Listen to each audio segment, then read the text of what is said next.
¿Sabe usted cómo se presenta realmente un estado financiero de acuerdo a las normas internacionales de contabilidad? Vamos a hablar de eso un poquito. Yo soy Pablo Chacón, soy contador privado y le vamos a dar inicio a esta presentación que tiene que ver con la NIC 1, presentación de estados financieros.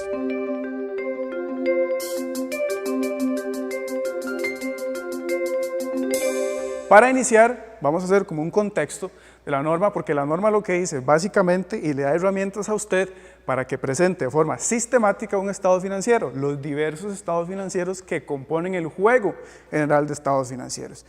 En términos generales, vamos a ver tipos de estados financieros, los componentes de los estados financieros, la finalidad, las consideraciones generales y características específicas de cada estado financiero y por último la revelación, el contenido y la estructura de estos reportes. Ciertamente la norma lo que hace es brindarle a usted paso por paso cómo construir un estado financiero. De igual forma, qué debe hacer y qué debe evitar, porque ciertamente cuando llegue un auditor fiscal o un auditor financiero puede ser que le determine o le identifique ciertos errores con los que usted no quisiera contar a la hora de presentar un estado financiero. De primera instancia vamos a ver las generalidades de los estados financieros, es decir, tipos y componentes. Tipos es a nivel general y los componentes a nivel específico sobre qué es lo que tiene que tener cada estado financiero. En este caso los tipos, vamos a ver tres. Yo le agregaría una colita después para un cuarto, pero no lo establece la norma. En primera instancia son estos tres: estados financieros consolidados, estados financieros separados y estados financieros intermedios. Los intermedios tienen que ver con la NIC 34, que la NIC 34 en esencia habla de la información financiera intermedia. Cuando una persona física o jurídica presenta una información financiera intermedia, es decir, parcial, no cumple un periodo fiscal completo. ¿Por qué?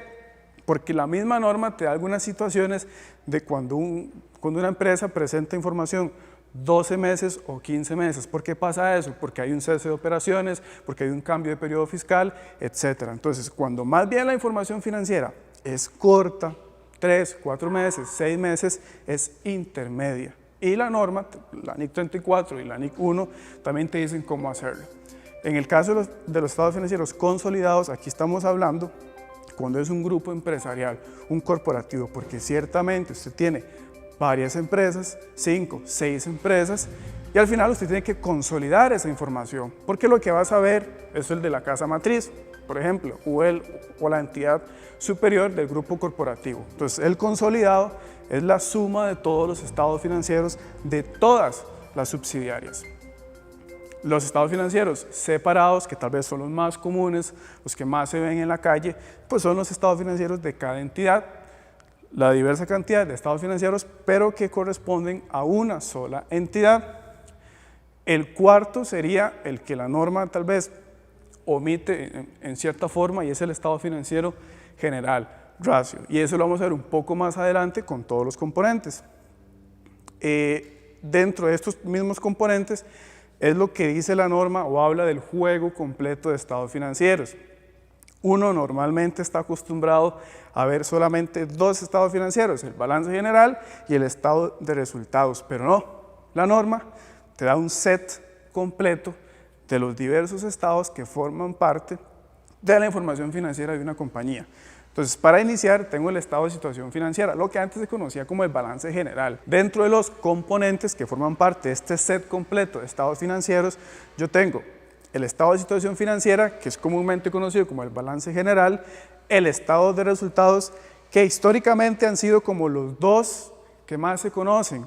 Inclusive mucha gente solamente piensa o cree que solamente está el balance general y el estado de resultados, pero la norma viene y le da a usted un set completo de estados financieros y le dice, ok, está el estado de situación financiera o el balance general, está el estado de resultados o el resultados integrales y además le agrega otros, que son el estado de cambios en el patrimonio, estado de flujos de efectivo, que se lo ve con la NIC 7, y agrega un quinto, que realmente es poco común ver, tal vez a nivel general, que son las notas a los estados financieros. Ciertamente la norma, y es lo que vamos a ver más adelante, es explicar cómo se hace cada uno, qué debe incluir, qué no se debe hacer en cada uno, pues para formar ese juego completo de estados financieros. Ya tenemos tipos y ya tenemos componentes. Entonces, lo que vamos a ver ahora en específico son las características de cada uno de los estados financieros, porque cada uno de esos 5 es un estado financiero, pero los 5 conforman el juego completo que debe siempre presentarse como buena práctica. Con respecto a las características, vamos a ver la finalidad de los estados financieros y las consideraciones generales. La norma dice que la finalidad de los estados financieros es presentar de una forma estructurada o sistemática la información financiera y el rendimiento financiero de una entidad.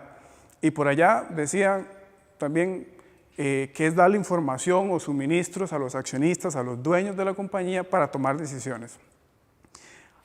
Yo le diría que es al final como una foto de lo que viene haciendo la compañía, bien o mal, es una foto lo que usted presenta en el estado financiero y con base a ello usted toma las decisiones gerenciales, comerciales, industriales para seguir adelante con su negocio. Eso es lo que establece como finalidad la norma. Características identificables. ¿Por qué identificables? Porque son componentes con los que usted identifica un buen estado financiero estructurado, ordenado y que sigue la norma internacional de la contabilidad, que es básicamente lo que uno ve escrito en el estado financiero, como el periodo definido, que usted le dice estado de situación financiera al 31 de diciembre del 2017, porque un estado financiero que no tenga la fecha no sirve para nada, porque usted no sabe cuál periodo está pues analizando, investigando, viendo los resultados. Entonces siempre tiene que ir con un periodo definido, al 31 de diciembre, al 30 de septiembre, año X. Tiene que también tener moneda de presentación, cuál es la moneda en la que usted está presentando las cifras, puede ser colones costarricenses, dólares, euros, lo que sea, que aquí hay un tema porque está el tema de la moneda funcional y la moneda de presentación de estados financieros, pero en otro episodio podemos ver NIC 21 que habla más o menos de las monedas funcionales y de presentación.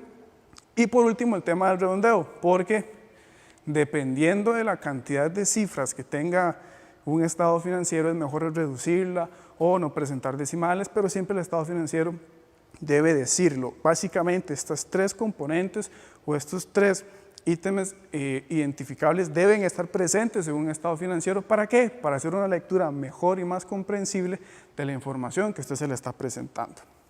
Eso tiene que ver con características identificables.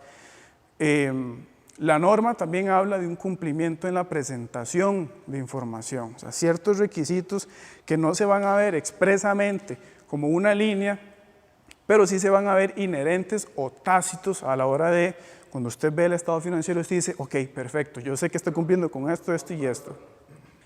Y esto porque en cierta forma, dependiendo de la actividad que usted desarrolle, estos 3 elementos son indispensables cuando usted presenta un estado financiero. Por ejemplo, el periodo definido, lo ideal es que sea el mismo, el periodo corporativo al periodo fiscal, porque por ejemplo, cuando usted hace cierre fiscal y tiene que pagar sus impuestos, entonces lo ideal es que tenga el estado financiero a la fecha que usted corta para hacer el pago de impuestos. La moneda de presentación, si usted es una compañía local, una compañía pequeña, normalmente usted va a manejar todo en colones.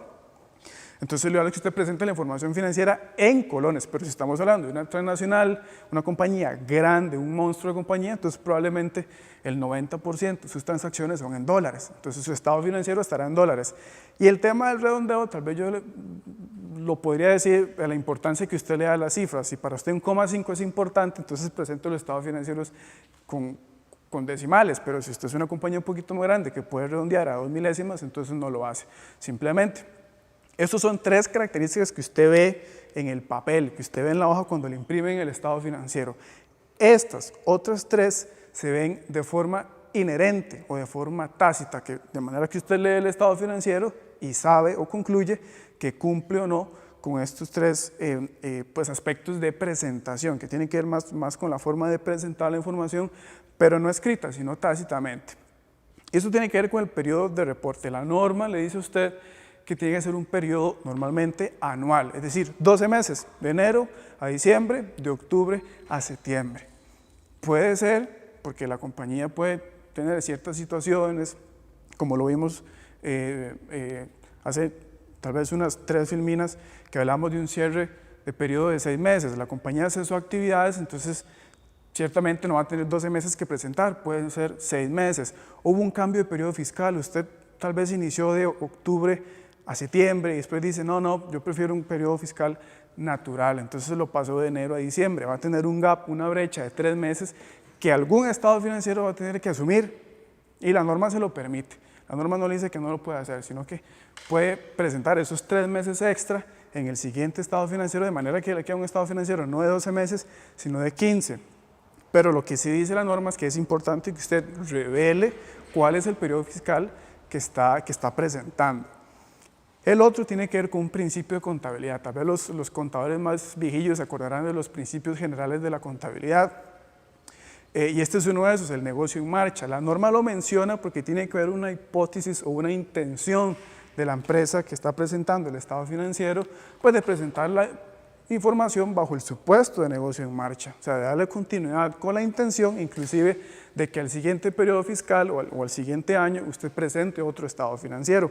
Eso no lo ve escrito, lo ve tácitamente. Y el último tiene que ver con la consistencia y la comparabilidad. Y aquí, esto para mí es súper importante. Consistencia, ¿por qué?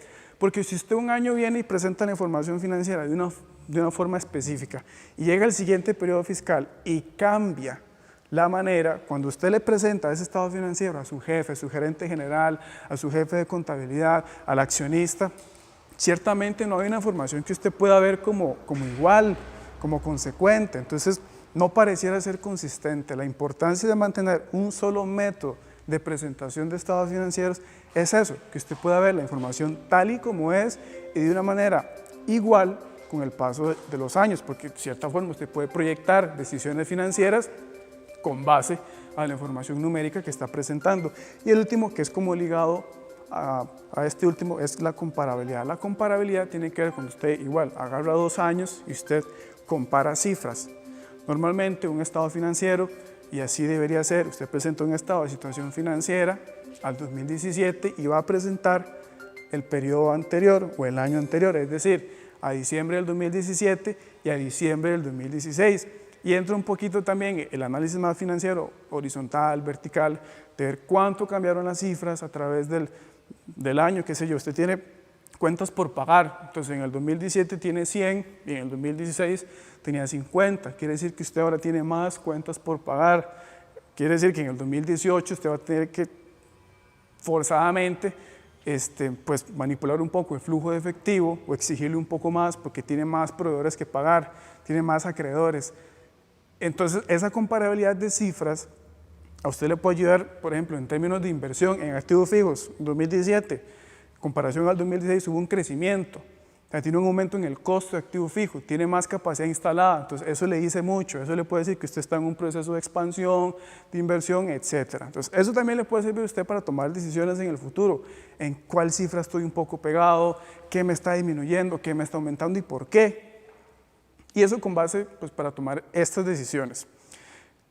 Como dije anteriormente, estos 3 principios o estos 3 aspectos de cumplimiento en la presentación no se ven expresamente en el papel, se ven tácitamente. Es decir, usted puede leer y dice, cumple con esto. Otro de los puntos que tal vez es más de los importantes es cómo presentar la información. La norma utiliza la frase o la palabra de presentación razonable. Y es bajo estos 3 supuestos que tienen que ver con el devengo. ¿Qué es el devengo? Bueno, el devengo es la base contable de acumulación, es decir, no es con base al efectivo. Puede ser que usted adquirió un bien, un servicio, pero no lo pagó hoy, pero el hecho de que no lo haya pagado hoy no quiere decir que no lo tenga que registrar hoy. El devengo lo que le dice a usted es que independientemente de la fecha en que usted pague, realice o no la transacción, le va a tener, o el estado financiero tiene que asumir el registro de esa transacción en la fecha en que ocurrió. Y así es como la norma lo ha establecido como principio general de registro, de revelación y de presentación de la información financiera, el devengo. El segundo tiene que ver con la materialidad y la agrupación, y esto yo lo he visto muchas veces, mucha gente se lo pregunta, ¿qué puedo agrupar? ¿Cuáles conceptos puedo separar? ¿Qué puedo meter en un solo, saco en el estado financiero o una sola línea? Y bueno, la norma le dice a usted que de acuerdo a la importancia relativa, deberá decir que ciertas partidas pueden ir juntas. Por ejemplo, si usted me está hablando de otros activos, pues son activos que usted no puede ni clasificar en propiedad, planta y equipo, que usted no puede clasificar en gastos diferidos, que no puede clasificar en inventario. Pero si usted me mete una partida, usted incluye una partida de gastos prepagados, entonces usted podrá incluir ahí a nivel de balance de comprobación, no en estado financiero, pues lo que tiene que ver con pólizas de seguro, alquileres pagados por adelantado. O sea, mientras el concepto sea el mismo, ¿verdad? Usted sí lo puede agrupar para efectos de presentación de estado financiero. Ahora, no estaría bien, o tal vez la norma no lo acepta, que usted en una partida de propiedad, planta y equipo, que es el activo fijo, incluya el inventario, ¿verdad? Porque para eso mejor lo incluimos en una línea por aparte.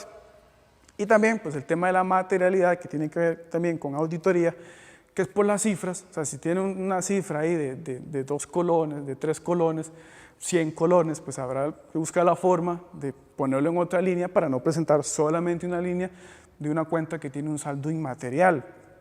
Y el tercero, que es el último, que es la compensación, que yo también sé que es una de las dudas de mucha gente, ver si puedo compensar cifras. La norma en términos generales dice que no, que uno no debería compensar cifras, es decir, que no puedo compensar activos con pasivos para hacer un saldo neto.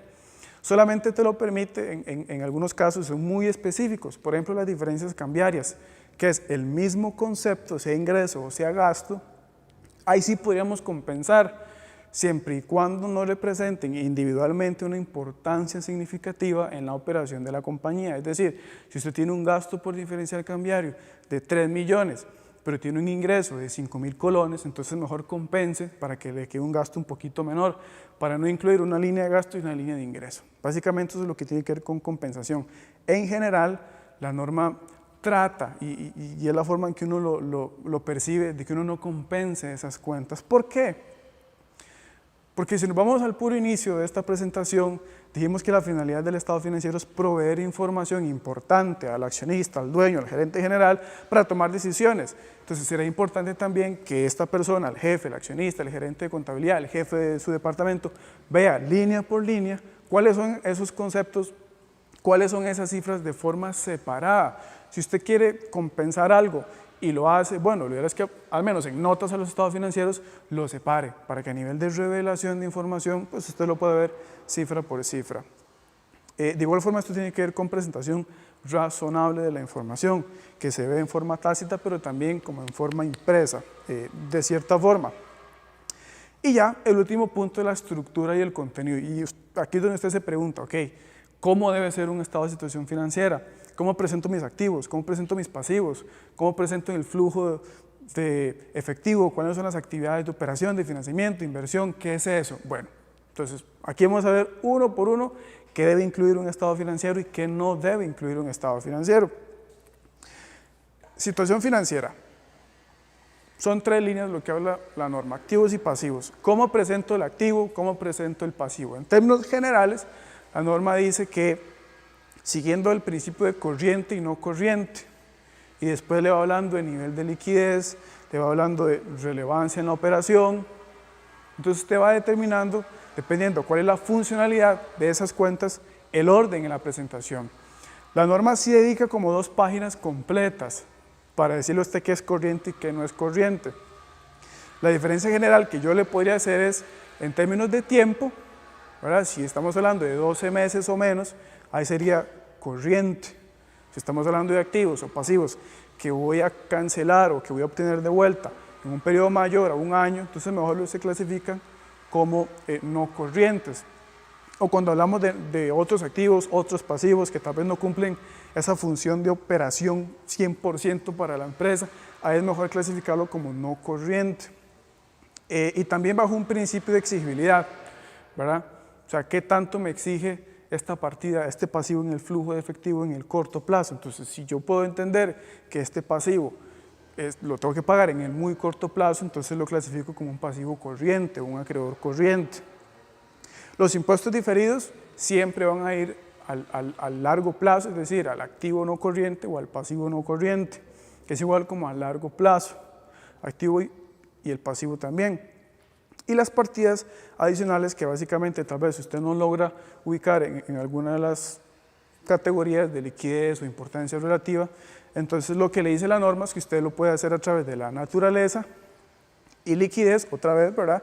y la función de los activos. Es decir, si usted tiene una cuenta, otro activo, es un terreno que usted tiene ahí porque se lo adjudicaron y usted no lo usa, entonces no estaría bien que usted ese terreno lo clasifique dentro de sus activos funcionales porque usted no lo usa. Entonces tiene que buscar una categoría de otro activo para ver qué forma lo puedo meter en el estado financiero y probablemente va a ser la última partida en la casilla de los activos. ¿Por qué? Porque el accionista va a ver ese activo que realmente no le sirve, entonces no lo va a querer ver de primero, porque de primero él quiere ver lo que tiene más a mano, con lo que está trabajando, cuánto inventario tengo, cuántos son mis cuentas por cobrar, qué tan antiguas son mis cuentas por cobrar. Esa información es la que va de primero. Ese terreno que me lo adjudicaron pero no lo uso, pues va a ir de último probablemente.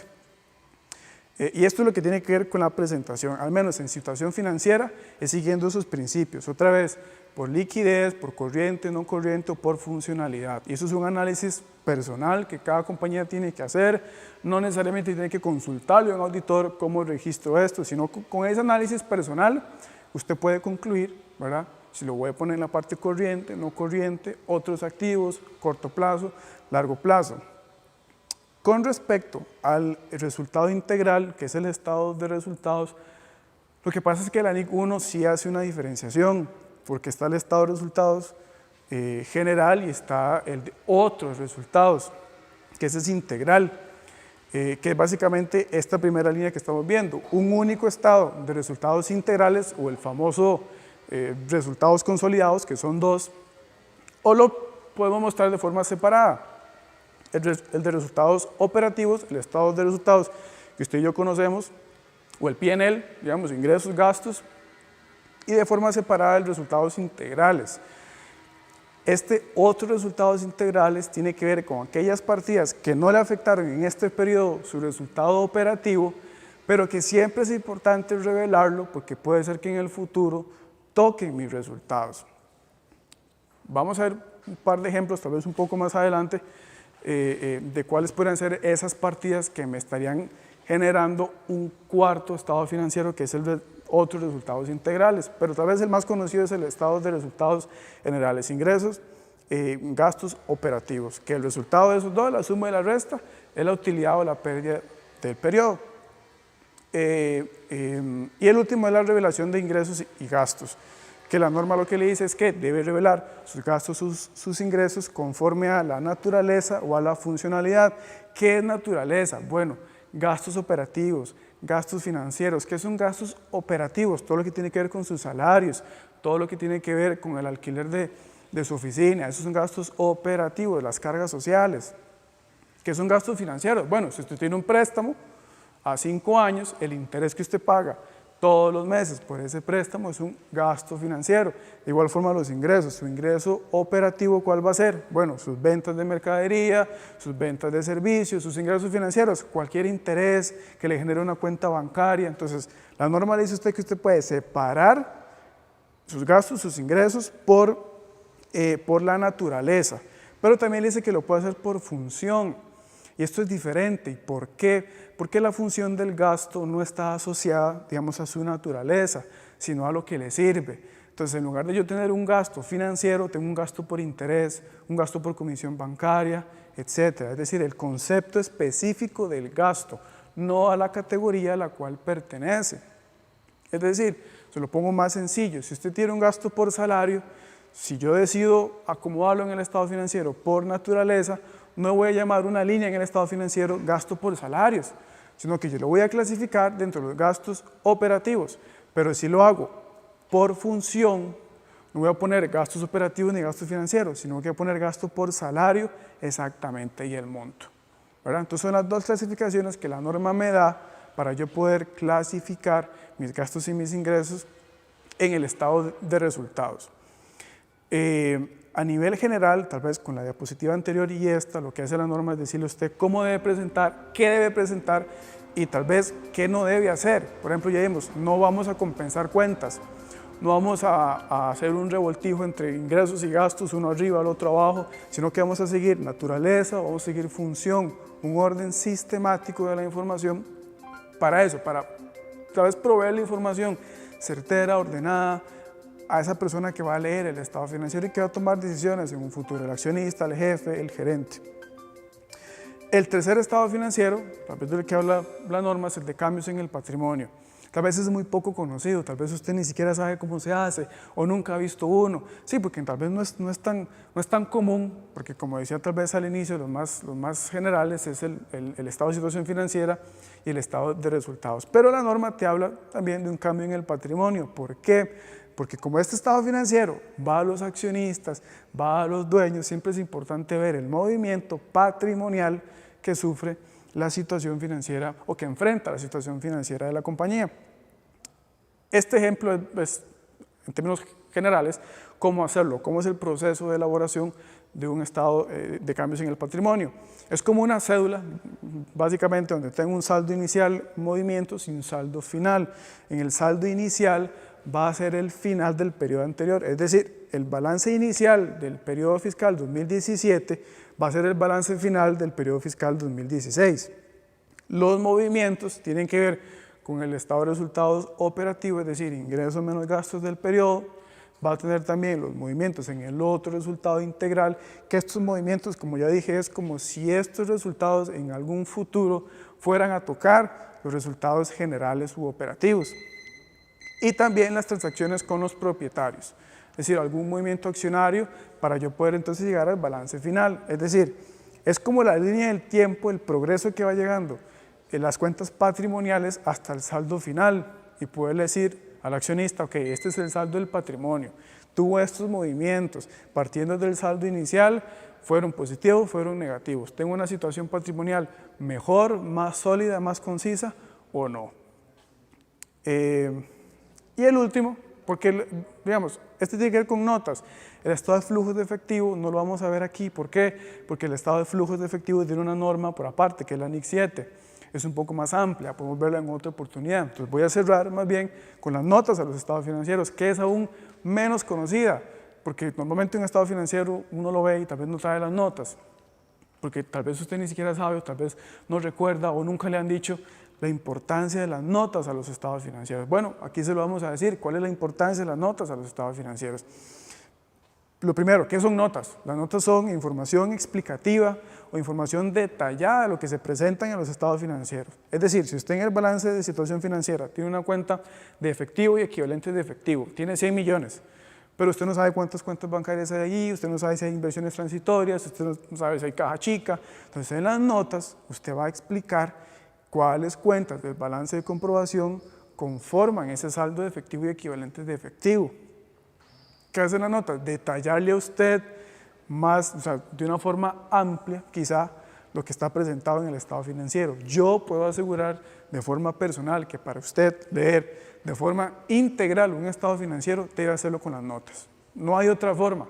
Usted puede inventarse, puede imaginar 1000 movimientos en el estado financiero, pero los va a comprobar en las notas. O sea, usted va a ver realmente qué hay en esos saldos a través de las notas.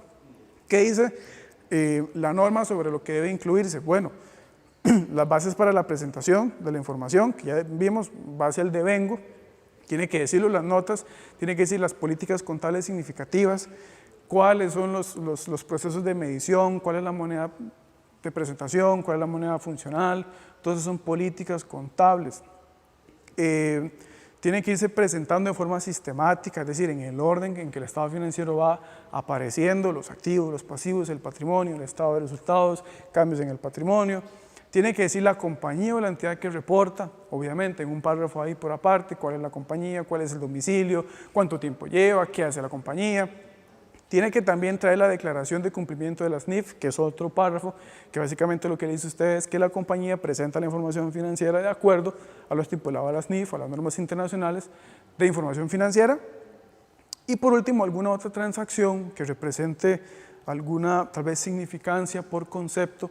Estoy hablando de alguna transacción muy especial, algún riesgo que tenga la compañía por temas de impuestos, por temas de litigios, deudas, no sé. Algo muy específico que usted considere como contador o como gerente general, como dueño de la compañía, que es importante revelarlo en notas. Por ejemplo, yo puse ahí pasivos contingentes, porque usted ve en la cuenta de pasivos a largo plazo, un pasivo contingente, pero usted no sabe qué significa eso. Puede ser una pérdida que usted espera en el futuro, puede ser algún juicio que usted tenga, entonces tiene que registrar un pasivo contingente, una demanda, un litigio, lo que sea. Es decir, las notas a los estados financieros o en las notas a los estados financieros tiene que ir toda aquella información que tal vez no se ve de primera entrada en el balance de situación, en el estado de resultados, flujos de efectivo, cambios en el patrimonio, pero que sí es importante revelarlo, sí es importante decirle a su jefe, a su gerente de contabilidad, al accionista, vea, está esto. No está específicamente en el estado financiero, pero aquí está, en las notas. Entonces, básicamente es la explicación detallada de lo que hay en el estado financiero o en los estados financieros. Y bien, esto es básicamente lo que dice la NIC 1, presentación de estados financieros, recapitulando, ver el tema de la presentación, la razonabilidad en las cifras, la estructura de los estados financieros, cuáles estados financieros, ya sabemos que no solamente existen dos, sino que existen varios y forman parte del juego completo de estados financieros, ya sabemos la importancia de las notas de los estados financieros, que es revelar información importante que no está específicamente en los demás estados financieros. De igual forma, si usted tiene alguna consulta, alguna pregunta, quiere saber un poquito más de cada uno de estos temas, aquí le dejo mi correo, por ahí en algún momento nos pasamos los números para conversar un poco más, de una forma más cercana, más específica. ¿Por qué? Porque yo sé que estos temas a uno le generan 1001 preguntas, porque yo puedo explicar aquí tal vez de una forma muy general, pero no me puedo ir al detalle. Bueno, ahí le dejo mi correo por si usted quiere hacer alguna consulta, o igual al profe Alan. Muchísimas gracias, yo soy Pablo Chacón, que esté muy bien. Hola, te saluda el profe Alan, espero que este video te haya servido. Recuerda suscribirte al canal en YouTube, todo pegado, el profe Alan. Y búscame en Facebook como el profe Alan, déjanos tu comentario, escribirnos un mensaje. Si quieres que hablemos sobre algún tema particular, solo escríbenos y grabamos el video. Espero que este video te haya servido. Compartirlo con tus compañeros. ¡Chao!